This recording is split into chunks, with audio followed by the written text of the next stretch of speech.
जय सिया राम। आज हम आप सभी को एक ऐसे राजा के बारे में बताने के लिए जा रहे हैं जिस राजा ने एक संकल्प कर लिया कि ये रात क्यों होती है और रात हुई क्यों जाती है, इसलिए अब मैं इस रात को होने ही नहीं दूंगा।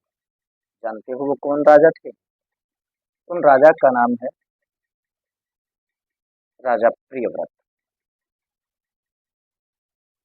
ये राजा स्वयंभू मनु की प्रथम संतान है। इनके दो पुत्र हुए थे, महाराज प्रियव्रत और उत्तानपाद। तो ये स्वयंभू मनु जी की प्रथम संतान है प्रियव्रत जी।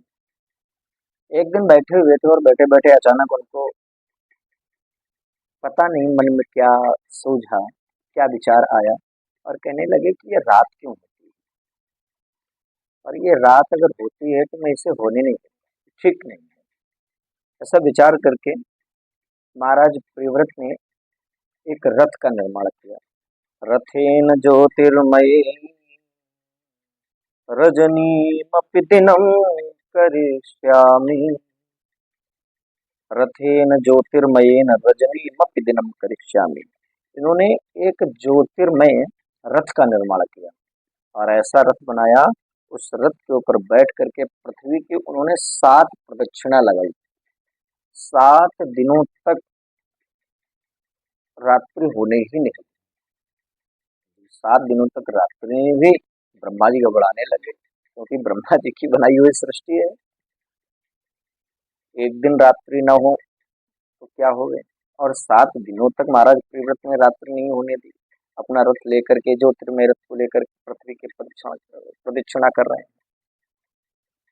क्योंकि देखिए, ब्रह्मा जी ने जो भी वस्तु, जो भी चीज बनाई, अपनी अपनी जगह पर वो बिल्कुल ठीक ही बनाई। उन्होंने किसी भी चीज का गलत निर्माण नहीं किया है। हम हमको, आपको, इस संसार में हर एक जीव जंतु को या जिस किसी को भी ब्रह्मा जी ने बनाया है, सब अपनी अपनी जगह पर ही ठीक है। जैसे एक इंसान था, उस इंसान ने बढ़िया स्वादिष्ट भोजन बनाया और नमक डालना भूल गया। भोजन को पाया गया तो नमक ही नहीं था। डांट लगाई गई इसकी, भाई कैसा भोजन बनाया है, इसमें तो नमक ही नहीं है। उसने सोचा नमक के बिना सब अधूरा है।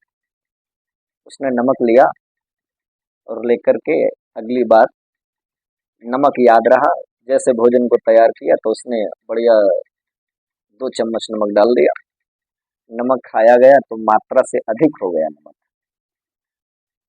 भोजन जैसे ही फिर से पाया तो मात्रा से अधिक नमक होने के कारण फिर से उसके ऊपर डांट पड़ी, कैसे नमक डाला है तुमने, बहुत ज्यादा नमक पड़ गया।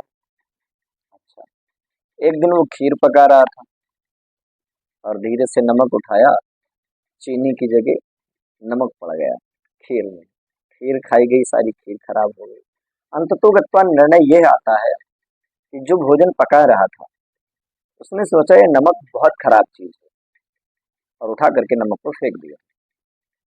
नहीं, नमक खराब चीज नहीं है। ठीक उसी प्रकार वस्तु कोई भी खराब नहीं होती है, लेकिन हम उसका उपयोग किस तरह से कर रहे हैं, विशेष यह निर्भर करता है। नमक खराब नहीं है। नमक को जब नमक की जगह उपयोग किया जाएगा, नमक को जब हम उस मात्रा में उपयोग करेंगे तो नमक बहुत अच्छा है। परंतु जब हम नमक को नमक की तरह प्रयोग नहीं करेंगे, उसको अधिक मात्रा में प्रयोग करेंगे, तो नमक सदैव ही खराब लगेगा। ठीक उसी प्रकार ब्रह्मा जी की बनाई हुई सृष्टि में हर एक चीज अपनी अपनी जगह पर व्यवस्थित है, अपनी अपनी जगह पर ठीक है। लेकिन महाराज प्रियव्रत मन में विचार कर रहे हैं कि ये रात्रि खराब है, रात्रि नहीं होनी चाहिए, तो उन्होंने 7 दिनों तक रात्रि नहीं होने दी। ब्रह्मा जी ने जब देखा है तो ये घबराए और घबरा करके ब्रह्मा जी प्रियव्रत के पास में गए और जाकर के उनको समझाया, बेटा ये क्या कर रहे हैं, ठीक नहीं है, उचित नहीं है। और ब्रह्मा जी के समझाने से प्रियव्रत जी मान गए और उनके मन में जो ये दुराग्रह चल रहा था उन्होंने उसे छोड़ दिया।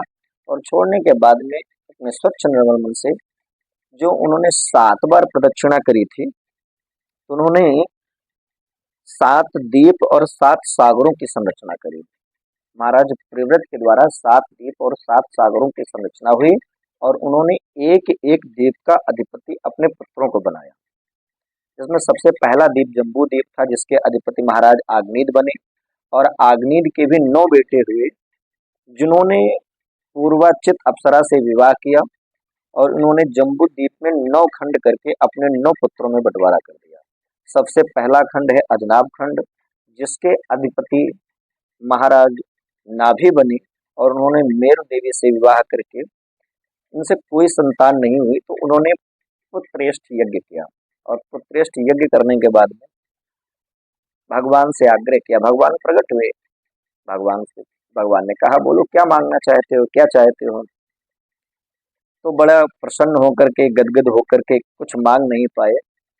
भगवान ने ब्राह्मणों से कहा भाई आप लोग बताओ ये क्या चाह रहे हैं, क्योंकि किसी के सामने अगर भगवान आ जाए उसके मुंह से कुछ भी निकल नहीं पाता है, वो सोच नहीं पाता कि हम क्या मांगे, क्या कहें, क्या ना कहें। तो जो ब्राह्मण लोग पुत्रेष्ठ यज्ञ करा रहे थे, भगवान ने कहा भाई तुम्हें बताओ किसके लिए पूजा कर रहे थे, क्या मांगना चाहते हैं, क्या कहना चाहते हैं। तो ब्राह्मणों ने कहा भगवान अब हम क्या बताएं,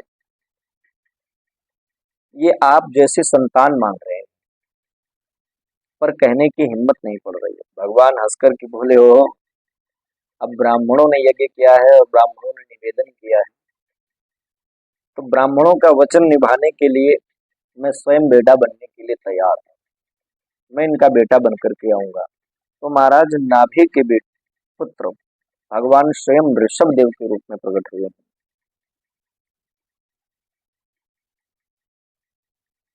और ऋषभ भगवान से 100 पुत्रों को जन्म दिया, जिनमें सबसे जो बड़े बेटे हैं उनका नाम पड़ा भरत, और भरत के द्वारा ही इस अजनाब खंड का नाम पड़ा है भारतवर्ष।